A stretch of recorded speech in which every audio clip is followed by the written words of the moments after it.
Welcome to the Industrial Control System Information Sharing and Analysis Center's monthly public briefing. We'll take another minute or two to give those who are still logging in a chance to complete the process. During this time, I will provide some housekeeping guidelines. If you're calling in on the phone, you will find a PIN number on the GoToWebinar application. Please enter this PIN into your phone and press pound. This will allow us to manage any background noise. My name is Debbie Wendell, and I will be moderating today's session. I serve as Community Director for the Center and oversee the Center's human-to-human information dissemination mechanisms. In case you are not yet aware of the full range of collaborative products that we have to offer, make sure you check out our LinkedIn group, Twitter account, and website blog posts.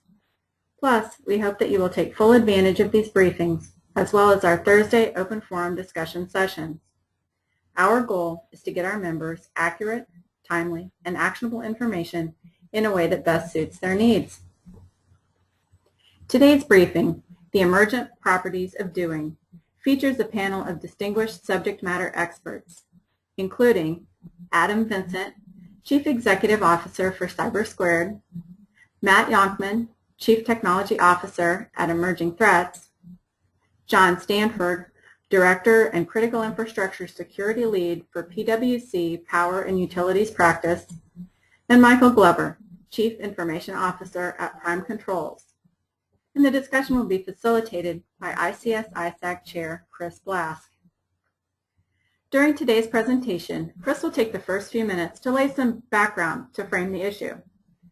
Then each panelist will be introduced and have the opportunity to present their opening remarks. Next, the panel will spend about 35 to 40 minutes for their discussion. Finally, there will be time for questions and answers and open discussion at the end of the presentation. At any point during the call, if you would like to ask a question, you may use the hand raise feature in the GoToWebinar application. When speaking, if you'd please introduce yourself and indicate your industry affiliation. After the meeting, a recording of this session will be available on the Center's website. So now, without any further delay, Chris, over to you for your background presentation. Thanks, Debbie. So this monthly briefing is one in a series looking at how we've come a long way, and we've been building up to the point where we can put together the systems that we're all concerned with here for information sharing. And to that end, it's common in our conversations that we have with folks. You know, I'm in Washington this week where Debbie is all the time, and I've been meeting with a range of very interesting organizations and so forth, and having the same conversations, getting validation from, as we often do, from all sorts of interesting angles. You know, so to paraphrase Martin Luther King, who was paraphrasing Theodore Parker, the arc of security bends towards awareness. What we've been doing all along for the relatively short period that we've been doing information security at all over the last 2 decades or so is building systems where we have greater and greater control and awareness. And we're in the process in the industrial control system space of connecting these together for lots and lots of ways. So these knowledge sharing networks have been developing in some sense, say, since 1989. We can look at it in that metric. I can go back further if we'd like. But in 1989, there was the Morris Forum. U.S. CERT was created to disseminate and coordinate information on how nationally and internationally to deal with all of that. First.org, the Forum for Incident Response and Security Teams, was created about the same time, and has been working since to propagate the creation of national and corporate and organizational and geographically oriented computer emergency response teams ever since. In 1998, the ISACs were created with the original Presidential Decision Directive, and have been growing and developing and propagating since then. QCERT, as a good example of CERTs developing, Qatar CERT in Doha was established in 2006 with the help of U.S. CERT and the CERT Coordination Center, the CERT-CC at Carnegie Mellon. And in 2008, the ICS CERT was created. And I'll pause here for a minute just to look at where we are on this arc of time, because the diagram you see here was originally sketched up in early 2006 when I and one other person were had just started a little company to look at these issues, and we're trying to see how we put all this together. And it came to the conclusion that the facilities themselves had to be aware of themselves.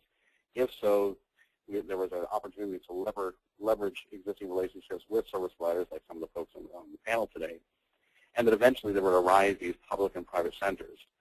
And when we first started talking about the ICS ISAC a little more than a year, about a year and a half ago, one of the very first people out of the original 2 or 3 in the conversation to jump in was Sean McGurk, who's on our board now and had created the ICS cert in 2008. And had both created that center about 2 months after I moved on in the end of 2007 to looking at other things because the structure didn't exist, and went and created the ICS cert, and the structures we're used to seeing here in Washington since. And as we started to create the ICS ISAC in 2012, I had jumped in and said, you saw the need for a balance in this area. So it's been coming for a long time, and we're building towards a given end with all this.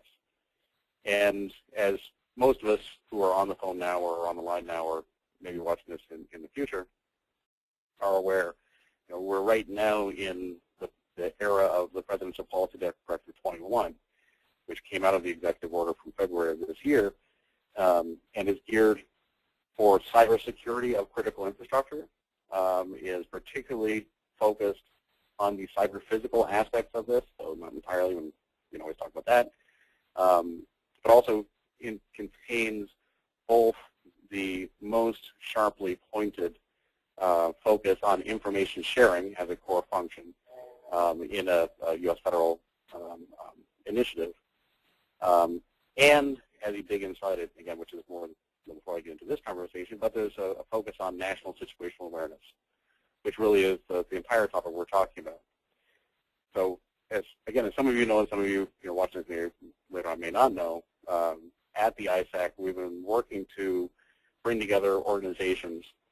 We've been called a community organizer, which we come to take as a badge of honor. And we're trying to bring together organizations like everyone on the panel today, who each themselves represent a group of people, and that organization themselves is in contact with a larger group of asset owners and users and integrators.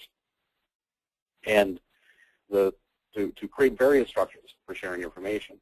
The SARA project is something started fairly recently that's running through the alpha phase between now and the end of the year. We're going to produce some initial guides and results and so forth, and we'll expand next year. But this is an example of the spot that we're at right now. With SARA, we're not looking to create anything new. We're taking existing processes and technologies and standards represented by the folks on the panel today, looking at some of the attendee lists. Many of you out there are parts of this as well yourselves, and examples of the fact that we've been building up all this expertise and capability for an awful long time, so that we can finally put together a component structure where facilities, for example, can know who they are, what they have, what it's doing, how to use information shared with them, and where possible share it with others. For knowledge centers themselves, which still today are not coordinated extremely well, can go through the same sort of process to figure out what their purpose is and how they should interface with other organizations. So over this period, as I mentioned earlier, between now and the end of the year, we'll see some results from that. There's progress going on in the lab right now, which is all very interesting.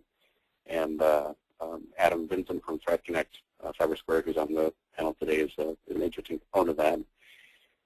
And we'll inside the SARA project, exercise this type of topology to get perhaps a little bit deeper into the gory details than we really need to. But again, that we're at the point now where we recognize the commonalities of control systems and industrial networks.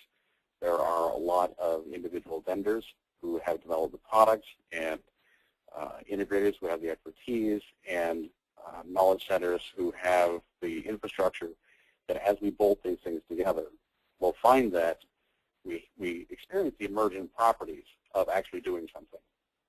That though we may look around ourselves and say, gosh, we've been doing this for years without a lot of results, what we'll find today and tomorrow, and very much so next year and the year after, is that what we've been doing for the last number of years is forward locating a lot of resources, and that in this period we're bolting them together.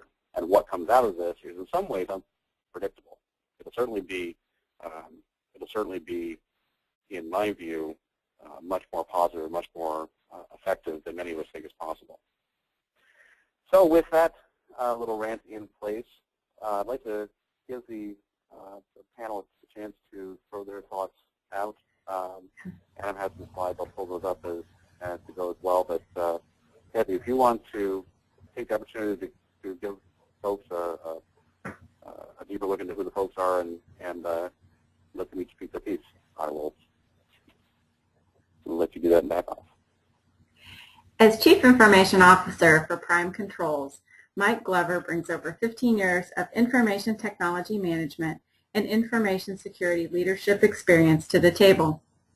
He has advised the National Security Council on ICS-related incident response, is former SCC co-chair for the DHS Control System Security Program ICS JWG Workforce Development Subgroup, and has worked on numerous projects to align with NERC-CIP, NIST, NICE, and ISAC. He provided input into a DHS crosswalk of KSAs to facilitate development of industry-agnostic security standards, as well as worked to develop security standards for the water and wastewater industry. And recently, he provided assistance on several ICS CERT coordinated responses on vetted attacks on critical infrastructure. Mike is currently participating in a DoD research and development project of ICS honeypots targeted at smart grid application, helping to define the ICS incident response program for DoD contractors, supporting a multi-million-dollar DHS-funded research project collaborating with the Air Force Institute of Technology, and is working to develop national awareness of system integrator security policies and procedures.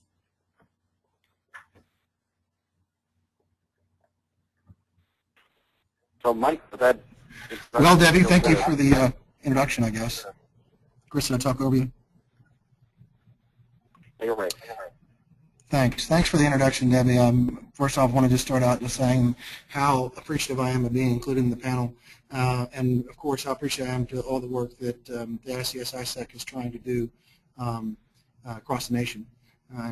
Key thoughts on that is that, as we all know, that we're way behind in securing the critical infrastructure of our nation. And the expansion of awareness training is the first step that we try to focus on. Chris and I have met on many of the ICS JWGs, and we still hold that the workforce and the first off is the awareness from the customer base that there is a need needs to be addressed first, and simultaneously we have to start to try to train the workforce to provide them with a clear direction of where to go. And sorry about the bio. I guess it was a little longer than I thought, but I appreciate it. I think that kind of says most of what you need to know about me.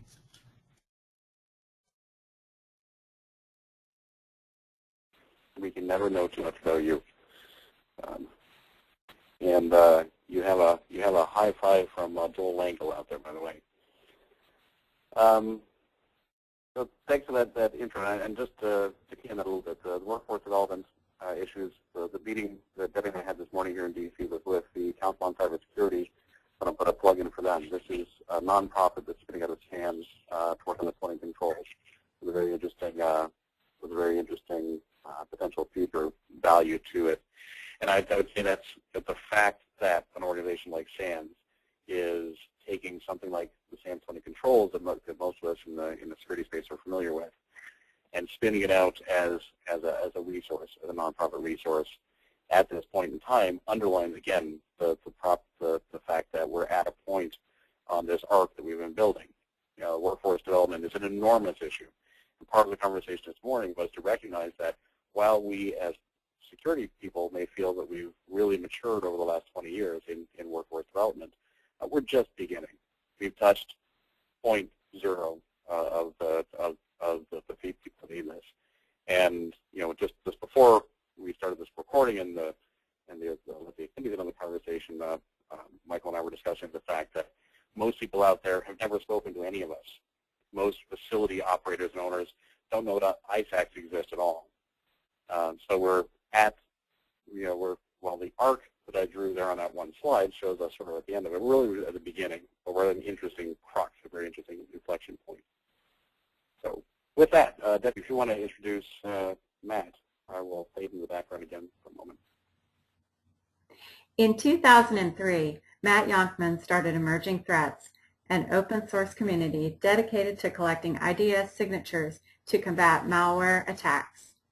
Under his leadership, Emerging Threats has grown to be a world-leading provider of open source and commercial threat and malware intelligence. In addition to his responsibilities as CTO at Emerging Threats, Matt is also the president of the Open Information Security Foundation, a nonprofit organization funded by DHS along with industry partners to build a next-generation IDS-IPS engine. Thank you for the introduction, Debbie, and it's also an honor to be on the panel. I don't have too much to add up front. I would just reinforce the idea that collecting intelligence isn't necessarily new, but this industry, this discipline is different than most of the other verticals in the security space and folks that need to defend themselves. In general, much greater impact to a compromise or a denial of service, and very much different systems, quite different systems from most of the other things that most of our commercial efforts and efforts in general have been to defend. These systems are very different, embedded, as everyone here knows. So it's not the same as everything else, but there is overlap from our existing intelligence efforts and organizations, but we do need separate things that focus on different threats and different defensive measures. So looking forward to the rest of this panel. No doubt. Me too. So thank you very much for that. And Debbie, want to introduce John and let him say his piece? John Stanford is a nationally recognized leader in applying the NIST risk management framework and the NERC-CIP cybersecurity standards in utility environments. He contributed to ICS enhancements in the NIST Special Publication Standards and served more than 2 years as an inaugural member of the NERC standard drafting team chartered to revise the CIP cybersecurity standards. John is currently Director of and Critical Infrastructure Security Lead for PwC's Power and Utilities practice, where he works with C-suite and operations executives at U.S. utilities to develop and manage innovative solutions focused on transforming security programs to achieve sustainable high performance. He leads assessments of critical infrastructure, smart grid, SCADA and process control systems, and industrial control networks, as well as serves as a trusted industry advisor in risk management and compliance strategies, advanced threat and cybercrime prevention, detection, mitigation, and recovery. Thank you, Debbie, for the introduction, and I'll echo the comments from the previous panelists. It's an honor for me to be here today. You know, as a former utility CISO and in my position with PwC, being the largest Big Four firm out there, I have the privilege of having access to the C-suite and my clients, and I can couple the assessment work that we do at our clients at the ground level with follow-on activity at the board level and the C-suite, and it's kind of a unique position to be in. So I'm really looking forward to the discussion today because situational awareness and making intelligence actionable is a big issue to our clients and, of course, the industry that we're all part of. So I'm very much looking forward to the discussion and hearing perspectives in this regard. Thank you. Yeah, very much so, and interested as well in mixing your insights and perspectives, as you say, exact name of the C-suites, where they are today, with the thoughts of the other panelists and the folks out there as well. So Debbie, if you want to give Adam an intro, Adam, I have a couple of your slides. Adam Vincent, CEO at CyberSquared, is both entrepreneur and cybersecurity visionary. Prior to founding CyberSquared, Adam founded cybersecurity and cloud company Layer 7 Technologies and then served as Chief Technology Officer for its public sector division. Prior to Layer 7, the MITRE Corporation was beneficiary of Adam's expertise as its Senior Information Security Engineer. One of Adam's latest endeavors is CyberSquared's recent successful launch of Threat Connect, a collaborative threat intelligence platform. This unique combination of powerful analytical tools that assist in finding and analyzing threat indicators, combined with community-based sharing features, enable communication and collaboration on emerging threats. The ICS ISAC is proud to be a partner in this effort.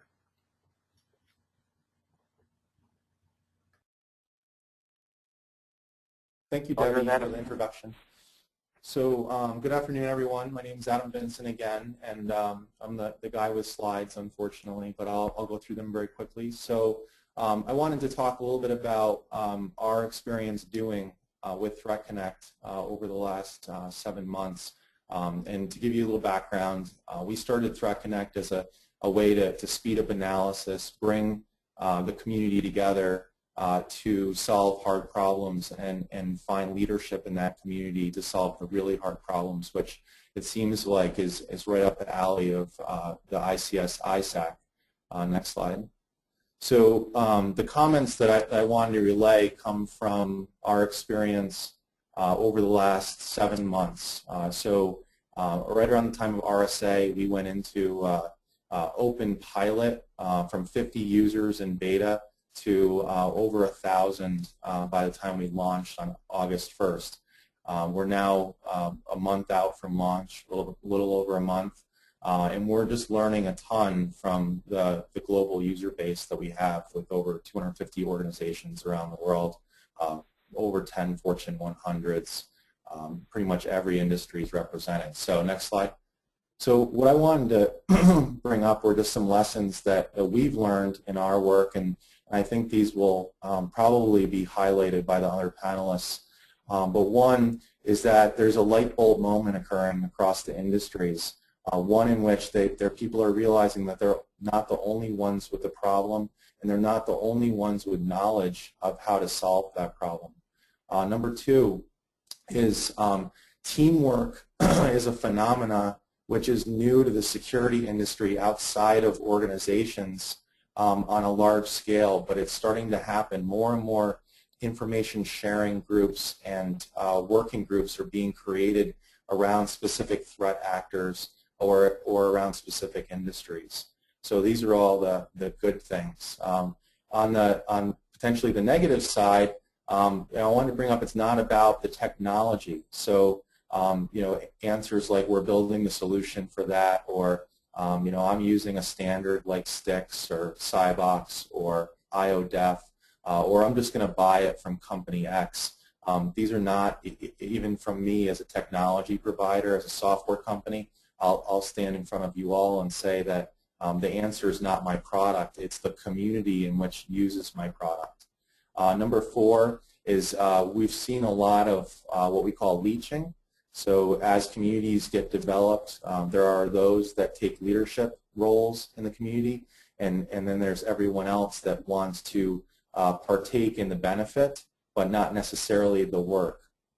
And number five is just my call to action for everyone on this call, in that we find that those that help others in these communities end up getting massive returns on that investment. So, share something tomorrow with someone, share it via email, share it in Threat Connect, but share it because that person will be your friend going forward. Thank you. Awesome. And then, in fact, that's so good. I'm just going to leave this slide up as I start, the sort of open conversation. And for the other folks on the line there, you'll fire up questions. I think some already. We'll pick those up sort of as we go as well. But there's so much in what you're saying here, Adam, that's exactly to the point, right? That the analogy that I've been thinking about, the topic and the title of this conversation and the sort of space we're at, right, is the biological analogy. the development of neural networks, which is really what we're talking about here, information sharing networks. From the earliest life forms that we're aware of, like there was a light or dark thing above them because they would probably eat them, to, which worked for billions of years. And then, the sort of brief period where we started to, for a couple 100 million years, we're developing more complex life that can actually see, the individual neurons, really individual, information processing nodes connected to each other, giving them astounding capabilities. To, ourselves, where, we have this, literally this emergent property. An emergent property, by definition, is something you weren't expecting. But when you get enough information sharing inside a single biological unit, a creature, a person, what you get is consciousness. And we actually can turn around and look at ourselves, unlike, as far as we know, everybody else and everything else alive. And the analogy, I think, is extremely strong in what we're talking about here. We look at, the technologies, the hardware and software and the solutions and so forth to apply to information to security at all for the last 20, 40 years, as long as we've been doing it. And moreover, we look at the information sharing connections. The way we've shared information, and this has been documented at great length in the last couple of years, is we have a couple of people we trust and we talk to them. And that's worked well enough. My little timeline, 1989 was not a long time. I remember very clearly. I was not a kid then either. And that was the first time we started sharing. But we share by hand, and we share individually with, 5, 7, a dozen, 2 dozen, 3 dozen organizations and individuals. As we get to hundreds and thousands and tens of thousands, I believe very strongly that we get emergent characteristics that we cannot predict, and that we have the abilities.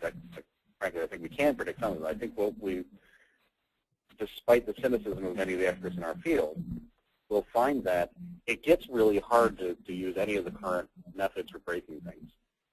Most of them are based on the idea that no one's talking to anybody else, nobody even knows what's going on themselves. So you can do all sorts of stupid things, and they will work, and they will work just fine. So I should have built that into a segue, shouldn't I? So John, given your direct connection with, as your role at PwC, as you were saying, your initial comments with the C-suites of the big utilities, it's been a cliche that utilities don't want to share information. Do you see that changing? Are they aware of? Do you think at the C-suite level they're aware that it's not a black or white thing, that there are nuances to this? Yeah, I am seeing growing awareness of that from the board level down. What we're finding is the boards and the C-suite are becoming much more engaged in security generally.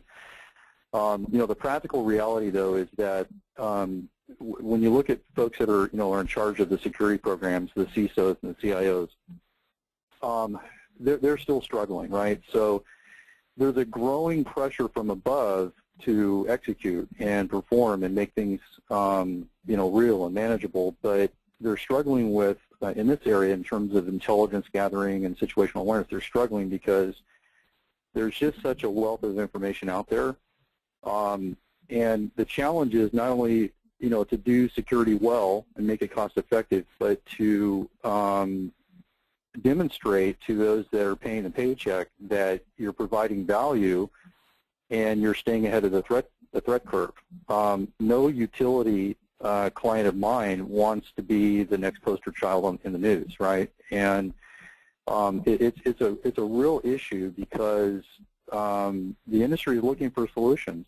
Everybody knows there's too much information out there. That there are great sources for information, but it's extremely difficult to aggregate that information and make it actionable and relevant to the company that needs to act on that information. So that's one area that we focus on when we do assessments for clients. We'll typically go in and do a maturity assessment of the program, and we'll find indicators of low performance across standardized security domains. And this area in particular is one that we always see typically a very low level of capability And it's something that I believe that the industry as a whole needs a lot of help in. So that's one reason why I'm excited about, ICS, ISAC. And I'll say one last thing, and I'll get off my soapbox. I saw a posting recently about, on information sharing on digital bond. I was reading it a couple of days ago, and one of the comments about ICS, ISAC was, gosh, they don't seem to make sense because they're not sector focused. Well, I personally believe, based on my previous experience and what I see across my client base, which is nationwide, I think the biggest strength of ICS ISAC is the fact that it does not focus on one particular industry sector, and it focuses on control systems, which are, as we all know on this call, are the lifeblood of critical infrastructure. So anyway, I hope that answers your question. Yeah, it does, and it's those sorts of things. So you comment on the C-suite and the CISOs and the utilities and so forth, the complexity of making information actionable. And I know the conversation on Digital Pond, as you probably noticed, I put some comments and some other notable folks all got in that conversation. I think the article itself was interesting and is a litmus of where we are in points of time. So I think an interesting emergent property, I think that we will see regardless, and how we see it. Your thoughts on anybody else's thoughts here on the individual utilities or sector by sector, the people responsible, is as you start getting the volumes of information sharing, as you start getting platforms like Threat Connect, where you can end up with crowdsourcing of information, that it goes from I'm a CISO of a utility, I've got a couple ISACs, I've got 17, 27, 39, whatever possible different sources of raw information that I'm supposed to make sense out of, to or an organization that can, an end customer organization that's getting information processed to a high enough level that they can actually use it. And this is, let me soapbox for a second longer as well. This is part of PwC, and as you know, we've been talking to you and some of your peer organizations and so forth about the SARA pilot and the implications thereof. So when PwC, for example, is acting as a front end, as you may or may not do, for some utility clients and helping them handle information, and you're doing some SOC operations for them, for example, and your SOC is connected into a community like Threat Connect or like the ISAC community as a whole, the ICS community, what you're getting is the amplification. So it's not just, as you know, even as PwC, you're huge, right? But how many people can you have in a SOC? How many analysts can you have? Not 1,700, not an enormous volume. It still comes down to groups of individuals. Your clients, regardless of how big they are, as utilities, are even more challenged. How many people can they really have on the ground? Is 1 or 5 or 15 enough to actually protect an electric grid that provides power to 20 million people, for example?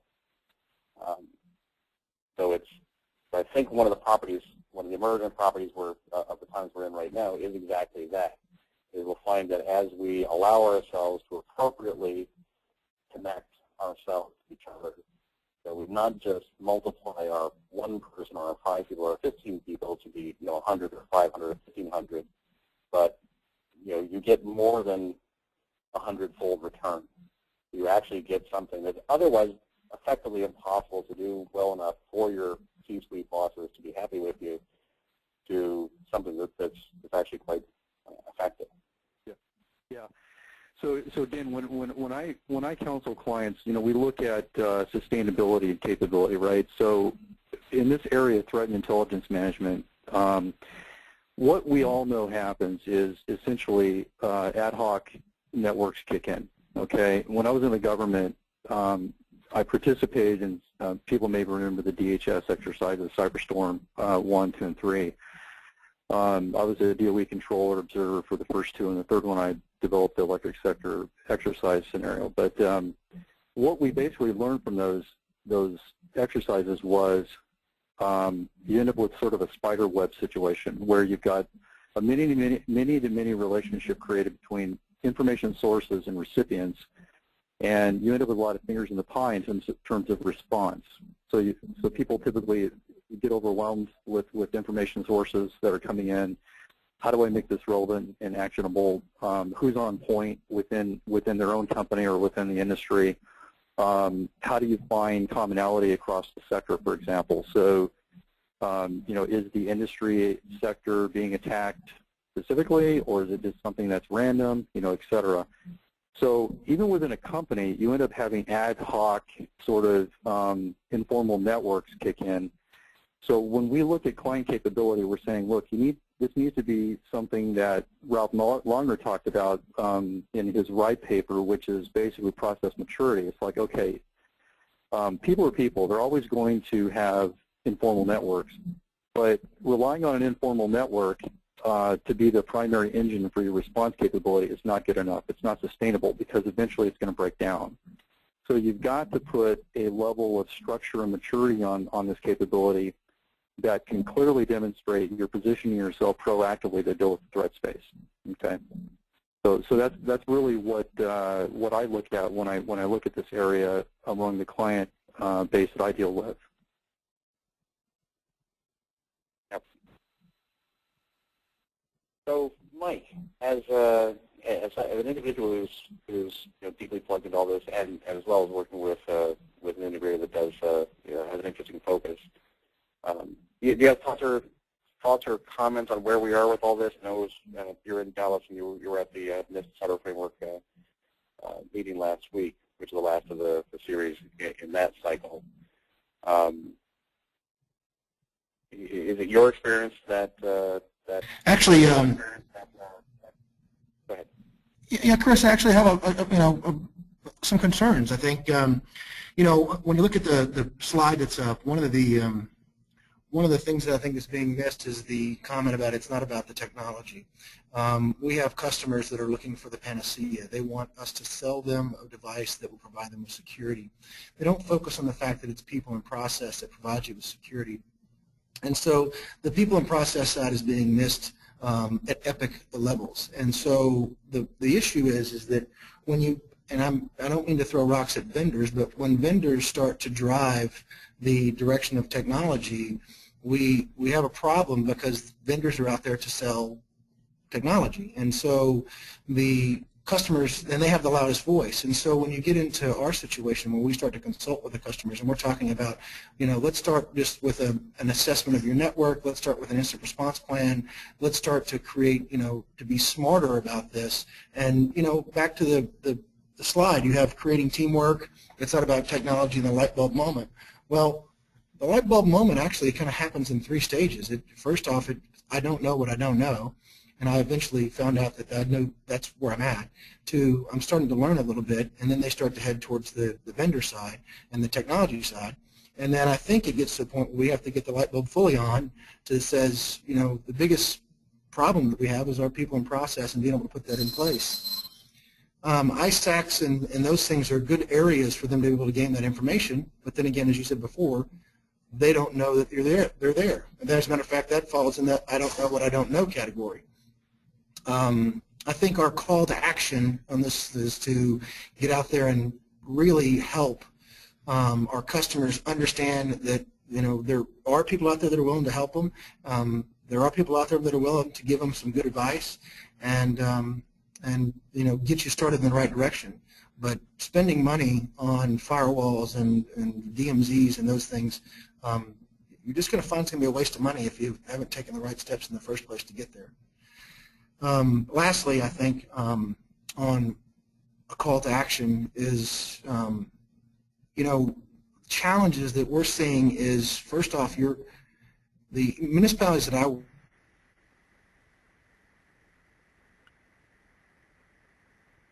get another bucket for them to have funding to pay for it. And regrettably, as much as I would love to, Prime Controls cannot provide this service and these things for free. So there are some free, and it's never going to be free. It's either going to have to invest their own internal teams to go do it, or they're going to have to hire consultants to come do it. But when they're trying to find the money and find what they want, the easy thing to do is to go buy technology, and I think that's what drives them that way. But you know, the call to action is to try to figure out how they're going to afford this, you know, as a group, and how, you know, how we provide them with the right framework for a reasonable cost. Thanks, Chris. Yeah, very well. Yeah, thank you. And then to key on a couple points there, the one is something I find myself repeating an awful lot, which is my own experience in the security market by the mid-'90s, which sounds funny to say right now, but by the mid-'90s, you know, we're kind of thinking we've gotten there. And you know, my first security company had sold off, and then you know, I'm thinking, what, you know, the firewall market was the first part of the '90s. What comes after that? And the answer was the firewall market. That, you know, like today, just about the time when a bunch of, you know, from the inside core team, folks like us, you know, are getting sick and tired of saying the same things over again. If in fact it is going to go worldwide, if it's something that everybody needs to know, now's the time to start, not stop, start talking about it. Most people have never heard any of this. Most CISOs of, you know, most CEOs and chief security officers of organizations directly affected by this have never spoken to Mike Glover or John Stanford or anyone like this, or anybody who is even listening to this, you know, recorded online later on. If you know anything about this field, you're ahead of not just 99% of the people around you, but 6/9 of the people who need to know. Chris, I'd like to add something to that, and just, it's kind of funny, you talk about time to start talking about it. I was at the NIST conference last week here in Dallas, and I got pulled off into a work group that had about 70 or 80 people in the work group, maybe more. And you know, they continue to go with the same questions that we've been answering since I got involved, which was probably 2008 or 2009. And I got to the point where I was so frustrated because they're asking the same questions that have been answered. I literally just kind of walked out of the work group. And that's the wrong thing to do.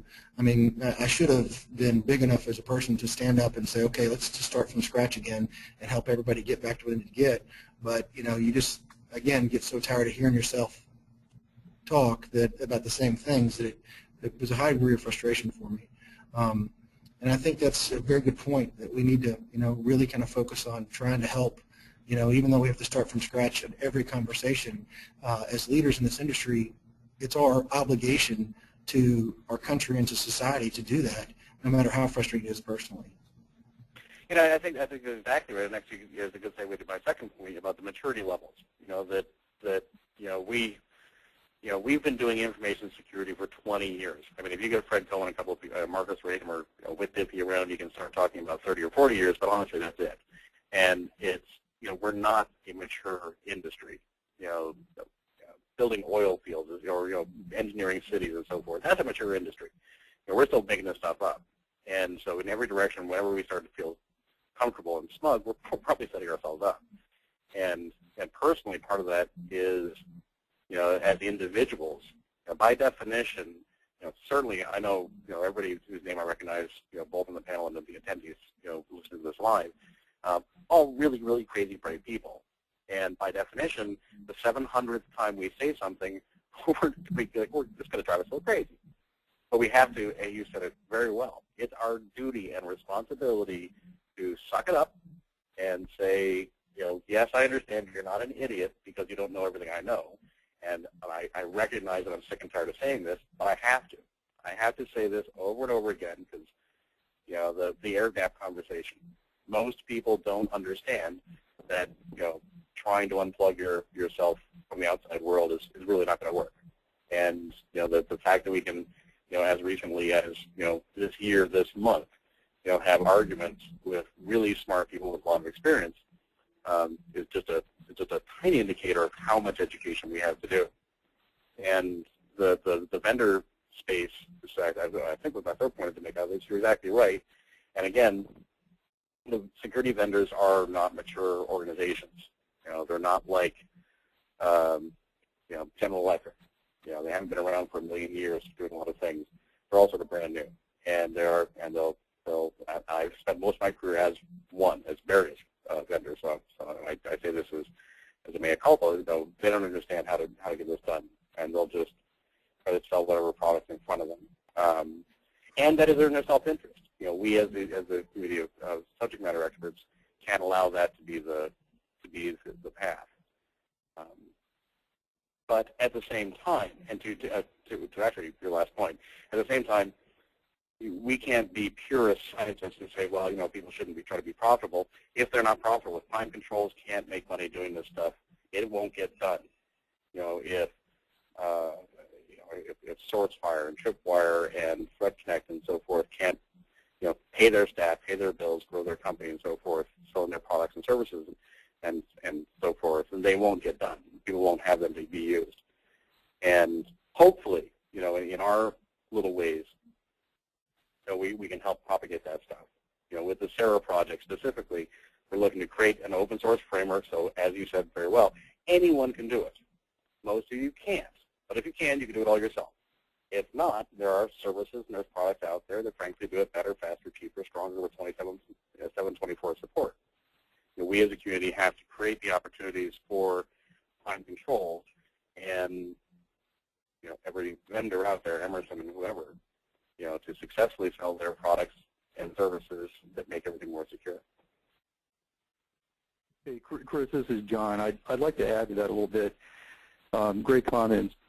So I think one of the macro problems we sort of quote-unquote as a security community have is that we don't do a great job at making security relevant globally and specifically. I think the problem is that risk management essentially boils down to either cost avoidance or cost reduction. And one of the things that I'm able to do working for PwC is have access to people across a diverse community of perspectives at our clients. I talk to chief audit officers, I talk to chief risk officers, CIOs, CEOs, chief security officers, and compliance people as well. And each one has their own sort of value center, so to speak. And when you talk about security, you've got to make it relevant to each of those communities.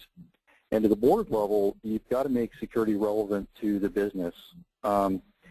They've got to understand that things like situational awareness, although they may be immature and we may be immature as an industry about sharing information, and we need to do a better job at that. They need to understand what that means to the bottom line in terms of capability, because if the utility can't gain maturity in this area, then there's going to be some impact to their operations and their ability to generate revenue.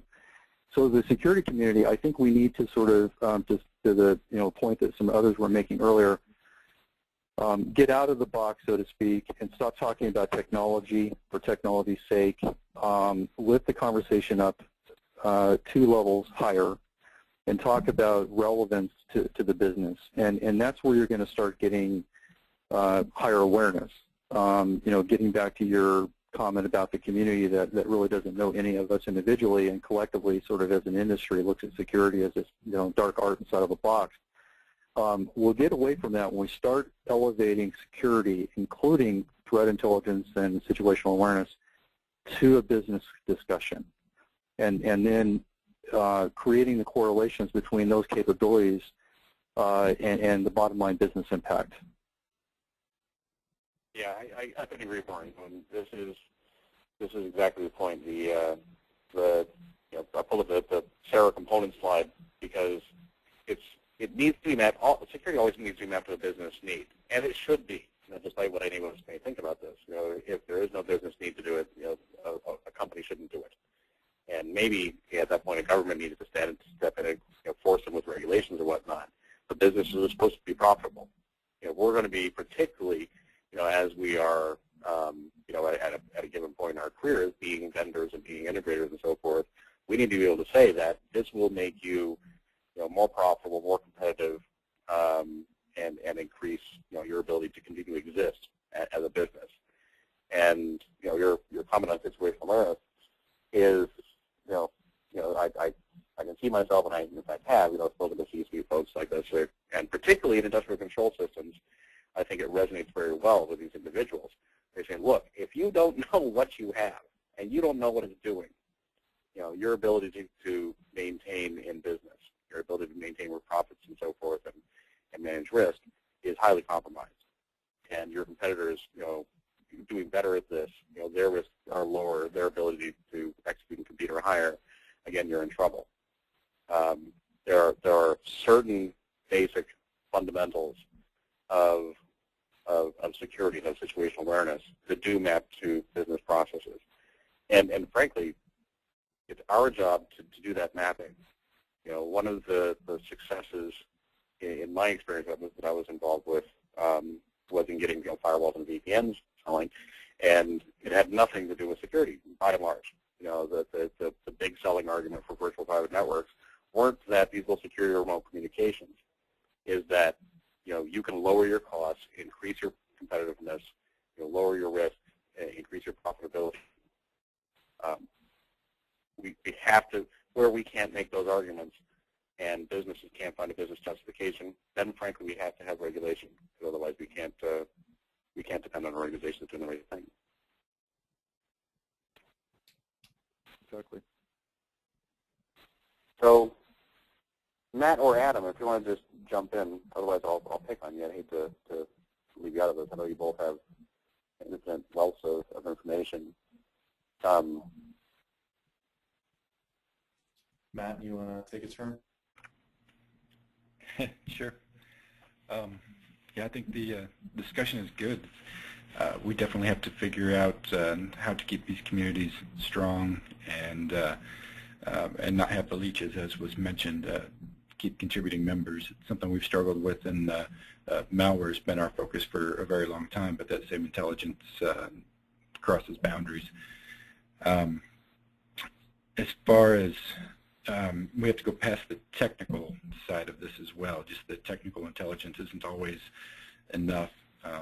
Again, on the malware side, we can learn a lot more about our technical threats and be ahead of them as we do track the actors and the motivations and have an understanding of what their target is and what their monetizing process is. And that's where we can interrupt those. A lot of times, when we go after a botnet to take something down, we attack their payment systems. We don't attack the technical side of the botnet, and that's far more effective.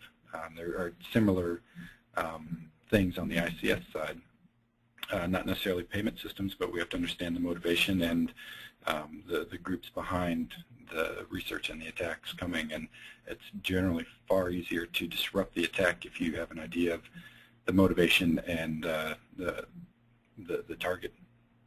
So. Yeah, that's stunningly brilliant, right? And it's again, I think an example of how we can do things bigger than we think we can. When we talk about creating information sharing networks that have all the infrastructure in the United States, much less the world, all talking to each other, it sounds like this enormously large thing, and which always leaves us in this binary situation. Either we can't do it, or we'll do it some different way than what we're thinking about. And that's, at least in my view, if we can't do it, it all comes apart. And I don't think that's going to happen. So I think, I believe very strongly that what we'll find is that we do things differently than some of us might think. And your comment is exactly right. How do we compete against multi-million dollars, tens and hundreds of millions of dollars worth of criminal hacking? They can use tens and hundreds of thousands of machines and botnets and so forth. Well, figure out where they get their money and stop that. All of a sudden, the motivation chain falls apart. And this is not something that the CISO of a given electric utility can do alone, but it is something they can do, with an adequate network of other individual entities to share the load with. And and you and Adam both, as well, since you have the background you have, I'm interested in your thoughts on what has worked and what has, as you just offered there, Matt, are the paths that are working and perhaps some of the things that are stopping their work or reaching limits of scale in sharing and situational awareness. If that's not too horribly vague a question.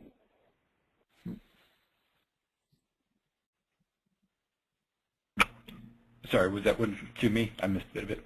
My phone. Okay. Wait, I don't know if was that you, Matt, or was that Adam? Matt. Matt.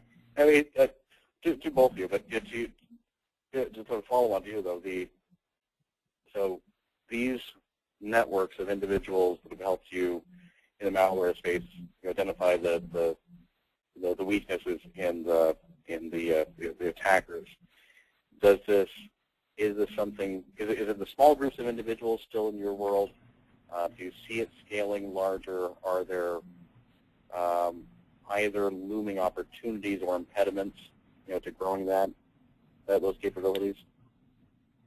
Well, on the size of groups, we have quite a range. You have small banking crews that can be 10 folks and only run $40,000 or $50,000 a month. Those are tough to catch unless they concentrate on a particular bank and that bank takes an interest in shutting them down.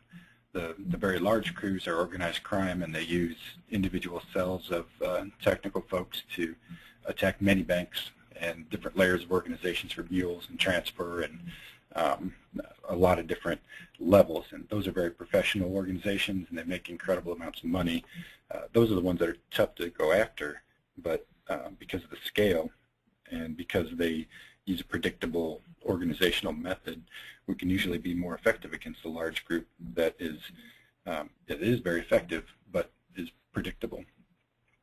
On the intelligence side of things, so nation-to-nation types of attacks and things that filter in through the ICS world, those folks are much more difficult to profile. As you can see, what we thought we knew about APT1 and the Chinese groups that we assumed were behind it last year, maybe not so much. We learned a little more, and what we learned is maybe we were wrong, and now we know less than we knew before. So that makes it extremely difficult when they don't have those kinds of a payment system and a money transfer system where they have to interact with the real world of banking and finance that has strict controls. That's their weak point.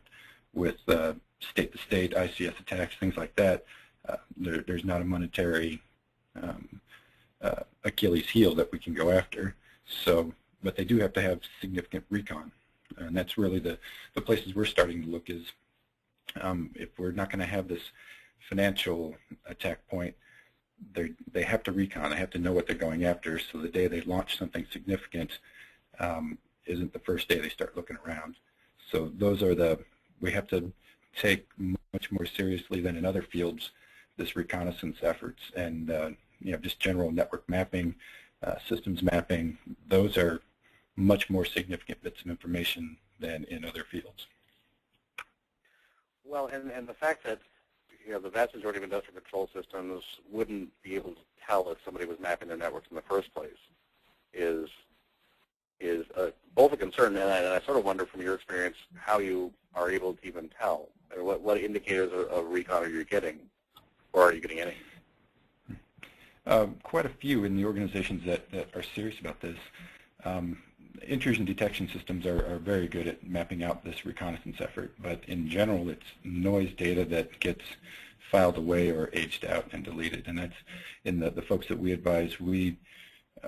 For folks running an ICS network, even if it's air-gapped as much as possible and nothing else is on there and it's strictly controlled and no default routes and those basics, we still recommend put in PCAPing devices. It's not significant traffic networks. You could do rolling PCAP capture of all traffic for 6 months or even longer with just a few $1,000s worth of pretty basic gear. That's really, really valuable when something starts to happen and you can look back and see, well, we just learned these packets that we just thought were noise was actually significant network mapping because of a vulnerability now we're aware of. And if you don't have that traffic capture, if you do, you have a significant advantage. Most of us don't, because most organizations don't even consider even IDS, much less rolling PCAP on control networks. So it's a big thing we try to push people toward, because we can learn so much more when things start to go. Yeah, I mean that is so. It's fascinating. I frankly, I love all these conversations I have with all you folks all the time. But Matt, as someone who's doing this stuff, I mean, what I'm hearing is that, where you're talking to individual organizations and they do some situational awareness, some PCAP or whatever it is, look at your networks, which is by definition, not most, because you're not, even if you were a globe-straddling organization, you couldn't talk to most infrastructure owners out there. So you're talking to a small number of them, and you're still managing to see indicators of the probings and so forth and drive you in a certain direction. And to Mike Glover's comment early in this, it's the need to just push the education. And this is something I've been after since 2006, when I got hooked on this whole idea and found the open source SIM at the time where you and I ended up hooking up. It's, look, there is nothing else. Take something. Free, if you can have the expertise, a couple $1,000, you're exactly right. Pick a vendor, install it on your network so you can see what the hell's going on. If you don't, not even Batman can save you. There's nothing we can do. If you do, even if you do it poorly, even if you barely do it, even if you do it sometimes, what we get is again, pardon me for belaboring the title, we get emergent properties. We start to see, aha, look, there's traces here and there. People like you and people like Adam and the Threat Connect community and the analysts at PwC and Prime Controls and half the people I see on the attendee list and the kind of folks I know will be listening to this, all of a sudden you're fed information that allows you to turn and look at, who knows, the Russian mafia or organized crime or the other folks who state stuff. Without that level of visibility, there's literally nothing we can do. Can't even tell what's going on. So, Adam, please go ahead. So I'm sorry, this is John. Go ahead. Oh, go ahead. I was just going to comment on your comments. So go ahead, Adam. I'm just going to try to summarize all the good ideas here into kind of one distinct thought. So it all starts with the business problem, right? The risk to the business and understanding that risk and mitigating that risk. The only way to do that is to not talk about threat intelligence or threat intelligence sharing as being a one-size-fits-all solution or technology. It's a customized set of processes for an organization based on their own issues. Layering on top of that, one of the things that we've been working on here at Threat Connect with some industry partners is a return on investment calculator of sharing threat intelligence. And to give you a little bit of an overview of that, the point of it is to document your own business processes as well as work as a community to create business processes that could be supported via technology, but that's not as important as being able to look at a business process and analyze it from the perspective of what value do I get if I don't have to do this specific task. If I have a piece of malware and it's already been analyzed and I don't need to analyze it again because my partner has or my vendor has, what's the value to you? And the calculator automates the process of looking at modeling the process as it relates to sharing. And so if something's been shared with you and it's a starting point, it gives you a better score. That boils down into what your efficiencies are, how much you can automate. It boils down into what insights potentially you have because you have more time. And also, the simplest one is what don't I have to do because it's already been done with me. So it all starts with the process. I want to reaffirm that even though I'm one of the two vendors on the call, everything Threat Connect does starts by defining the community or the organization problem in collecting, analyzing, and integrating threat intelligence.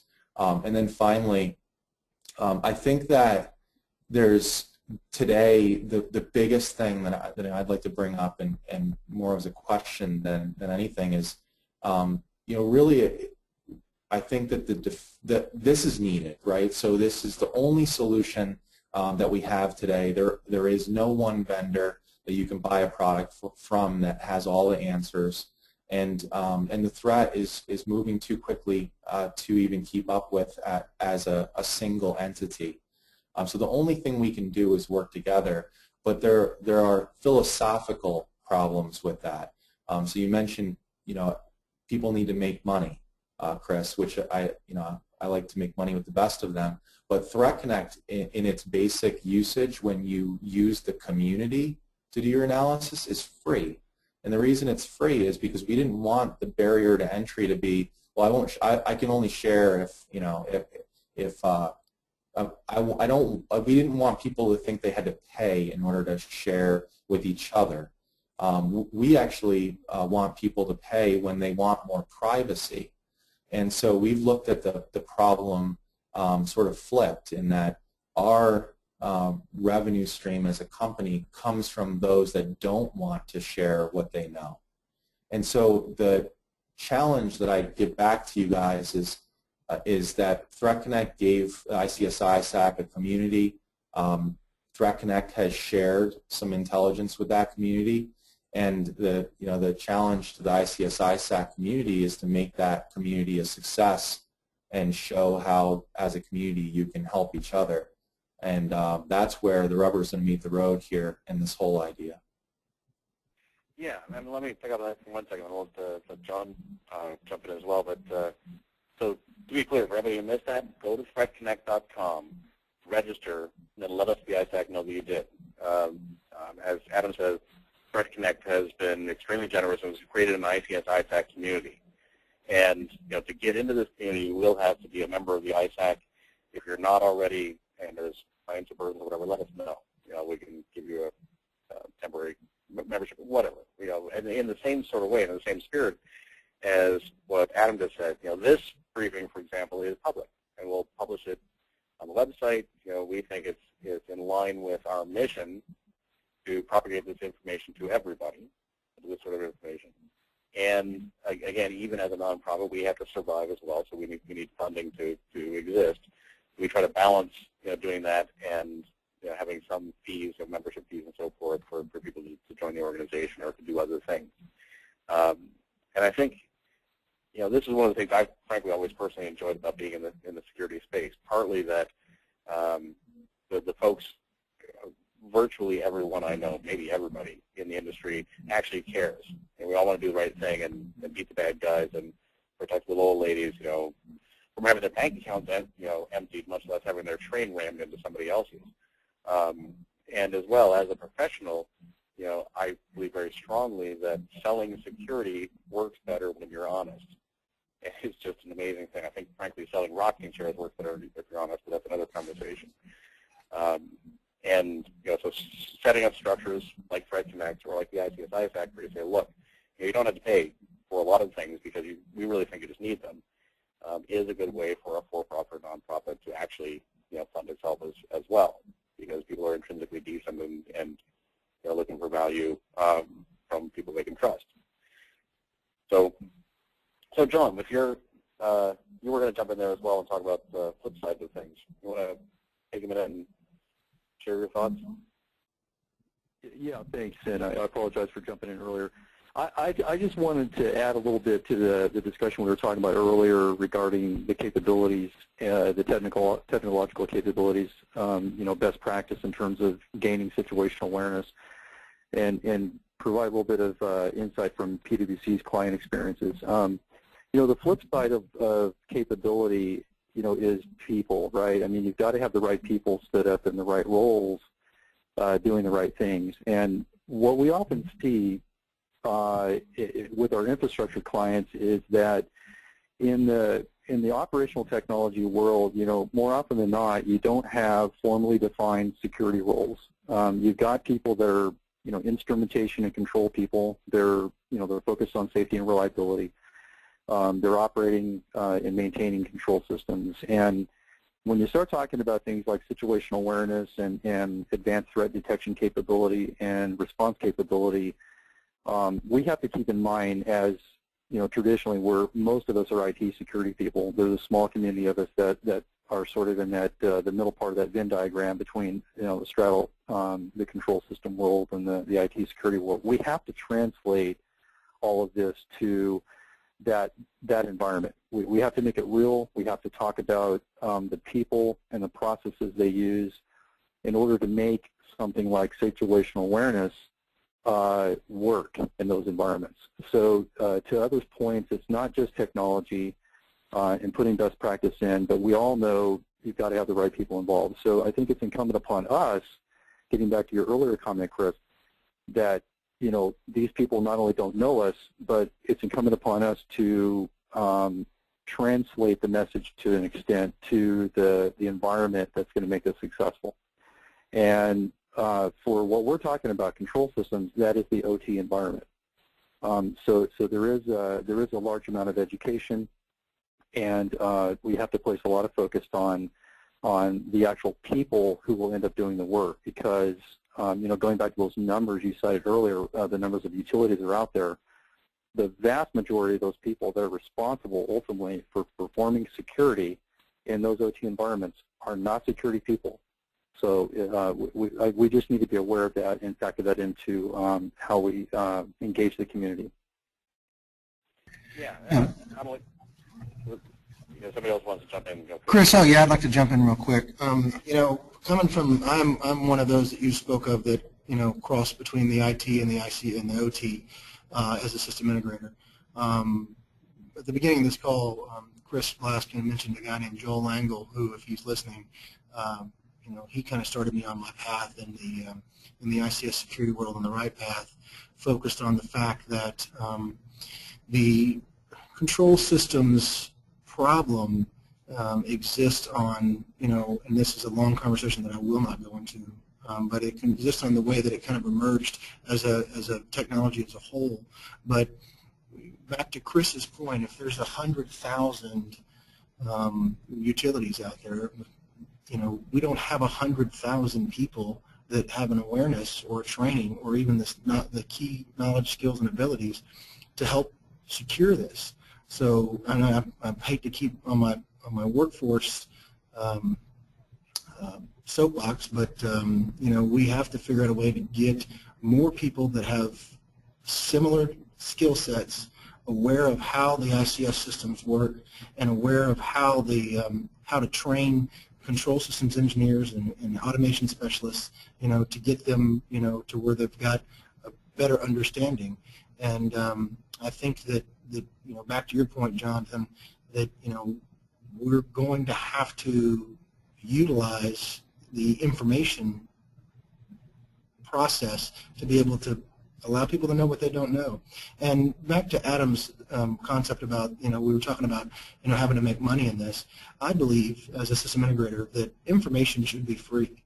We should allow people to have as much access to as much information to help them help themselves as we can.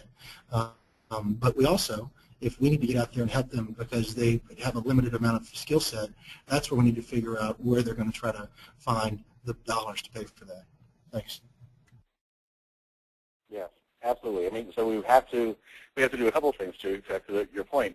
We have to keep propagating workforce development and recognize the time lag that's going to take. That by itself can't solve the problem. We need to keep pushing solutions down to simpler levels, and recognize that quite often, and I'm just opining here, so correct me if I'm wrong, but quite often we need to deliver solutions that the people using them don't understand, because they're not going to.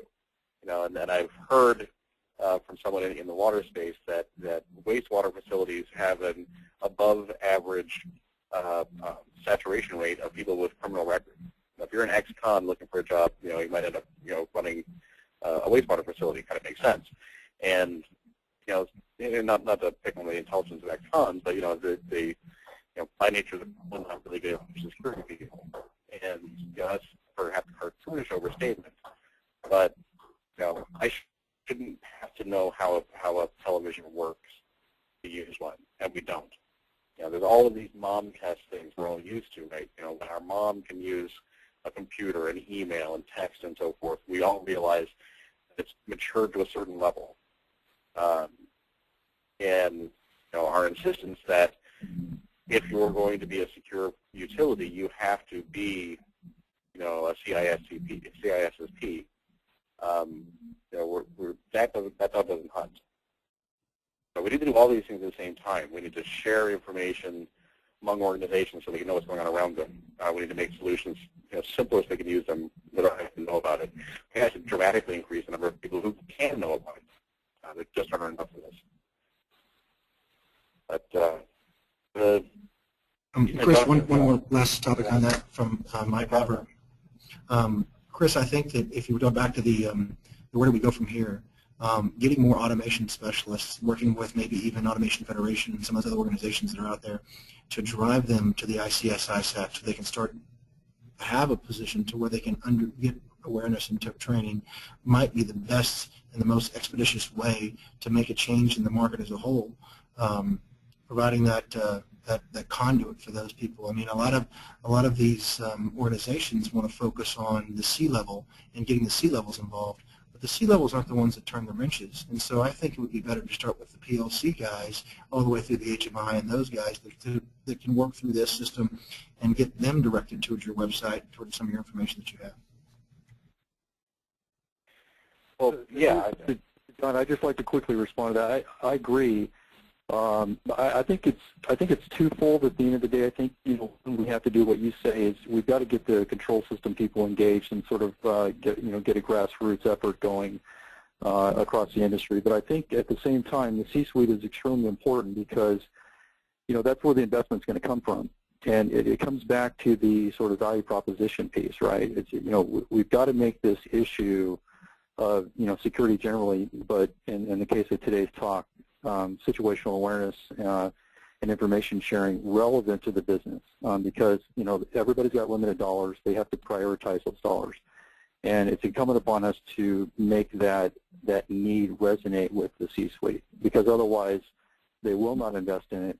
And if without that investment, all the grassroots efforts we can do as an industry will eventually peter out.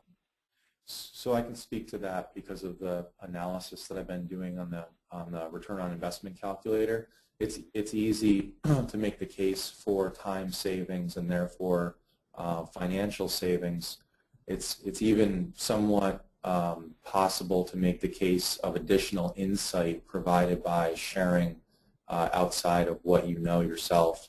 Where it gets hard is in terms of what is the return on investment from the risk perspective. So how many attacks will I mitigate, or how much less risk do I have if I'm part of this coalition?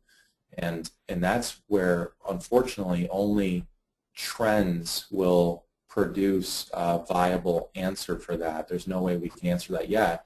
But I think starting, to your point, starting with the return on investment from a sharing gave me the ability to have my IT support guy more effective, or my threat analyst, or my SOC person is a good starting point. And then over time, as the number of incidents decreases with a closeout due to found this information in ICS, ISAC, or another community, or potentially in the future with instrumentation, the firewalls, the IDSs will kick things out automatically and report that the event was closed or not allowed because of the collaboration in place between yourself and others. Yeah, that sharing ROI calculator. This conversation, I think is the first I heard of it, and it just hasn't completely worked up because this is exactly right. And let's be extremely clear here, where any of us can say to a business person, CEO, or whoever is holding the budget, that this will save you money. The conversation is done.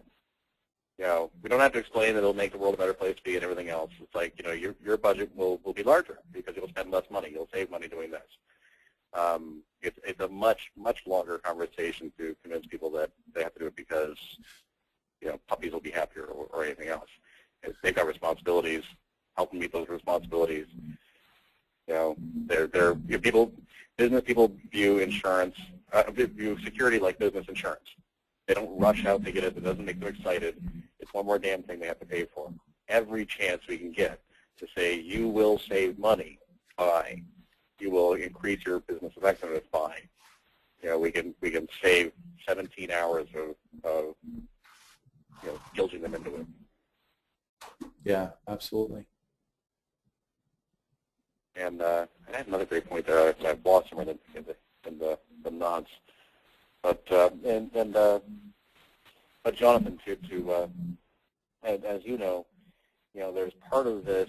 Part of Sarah is the situational awareness is knowing who you are, which is something PwC does a lot of, and the big consultancies have been doing a lot of and Mike, Prime Controls, I believe does this as well, where you have these assessment processes you work through in detail with.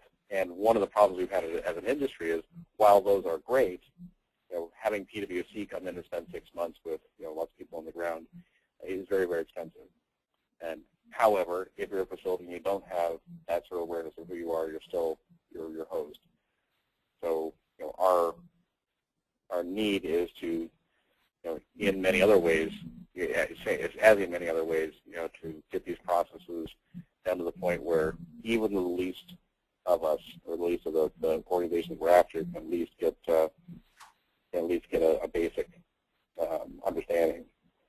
And as you and I have just discussed, and I've discussed with others, that I believe it actually works in favor of the PwCs and the other large integrators of the world, because there's only so many companies that can afford the 6-month engagement. But where organizations start to realize the issues they have, then they can engage with services and product vendors to solve those. So with all of these,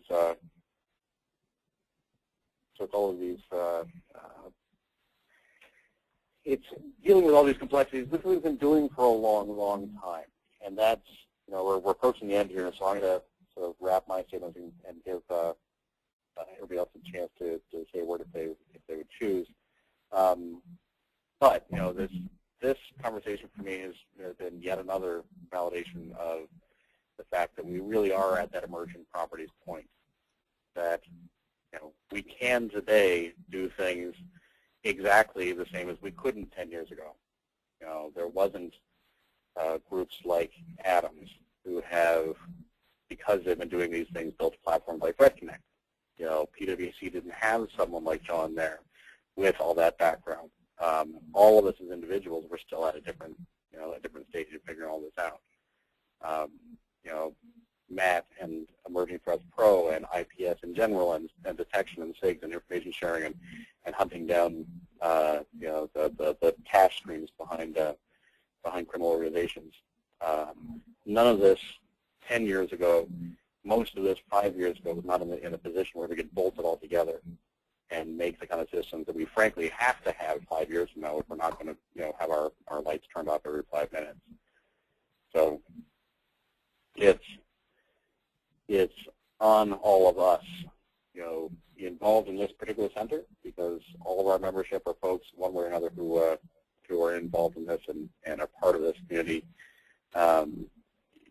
It's even more so than our political leadership, by definition, don't understand this stuff.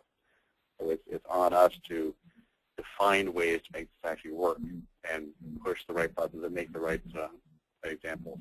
My last comment that I recall now is to add on what you were saying, is a lot of the definition of our success at this point is finding the right buttons to push, and not spending a lot of time trying to push buttons that aren't going to work. Find an organization where perhaps it is the C-suite person, they're in the right position, they can make the right decisions and move forward. They can be used as examples, as a case study to their peers. It may be a large organization, maybe a small organization. It may be someone, I believe it was Jonathan's point, at the PLC level, or who happens to be plugged in, going to an ICS, AWG, or otherwise, ahead of their peers. Where we can make those individual examples, they will tend to self-replicate themselves. also there's no one size fits all, right? So it's those that think they're the only or best community fail for the same reasons that companies that say you don't need anyone else, I'm your answer, are the wrong ones. Just like an airplane doesn't have only one flight control system, they have redundant systems. There's going to be multiple communities which all together build a better picture of the problem than separate, and that picture will be tactical in the like similar to what Emerging Threats is doing. They're sharing tactical indicators and signatures, and it will be strategic, more like Jonathan and Michael were talking about, where they'll be sharing best practices. The CIO and the risk officer, they need to know about how to handle a particular threat group that's targeting them, and they may not, so they need help. Chris, I'd like to kind of close on my comments. First off, thank you for taking your time, energy, and effort to put the ISAC together again. And for those of you that are listening to this webinar and you want help, this is a very good place to get information. And I really like the fact that this is going to bring together panelists like as John and Adam, together with control guys such as myself and the Joel Langles and those other guys of the world to help. So if you're looking for help, get your IT guys together with your control guys and try to get them to sit in the same room long enough to work something out. That's the best start, in my opinion. Thank you, guys. Thank you, Michael. And John, if you want to have any last words, go ahead. Yeah, that was very well put, and I'd just like to echo the comments. And it is really an effort that we have to sort of join hands together as a community, and kind of like get more people in the middle of that Venn diagram. I've been out there publicly talking about this issue, since probably 2008. We've got a long way to go, and then on the flip side of that is we have to do better as a community on really making security relevant to the business. We've got to really look at that problem as equally important as all the other things that we deal with on a daily basis, regarding technology and best practice and all those things. Because we all know the threats are going to continue to evolve. They're going to get better and better and better. The target landscape is going to become richer. So the only way to get ahead of that is we've got to get the business to understand why security is relevant and why investing in security is beneficial. So again, thank you very much for the opportunity to be on the call today. And I'd like to echo the previous comments. This is a great place to come to get help. Thank you. Thank you very much, John. Thanks, everybody, for being on the panel today. Thanks, everybody else, for attending. To echo those thoughts as well. If you know folks who you can use to share information, send them here, or send them somewhere else. We're not trying to be the only center in the world. In fact, there can't be. But everybody out there should be connected to an ISAC, to a State Fusion Center, to a local InfraGuard, ISSA, ISE Squared, SANS, and internationally, FIRST.org, the national certs that exist are being created nation by nation. Everybody has to have someone to speak to. It may be that you access all of this to a prime control in PwC or the other folks. That's fine. Just connect yourselves. So with that, I'd like to thank everyone again for their time. You see some information on the screen if you want to become a member of the ISAC or contact us. The one question that didn't get organically answered was, will the slides be available? They're on request, so send a note to info@ICS-ISAC.org, and we can send the slide out to you as well. So thanks again to everybody for their time. We will talk to you very soon. Thank you, everyone. The organizer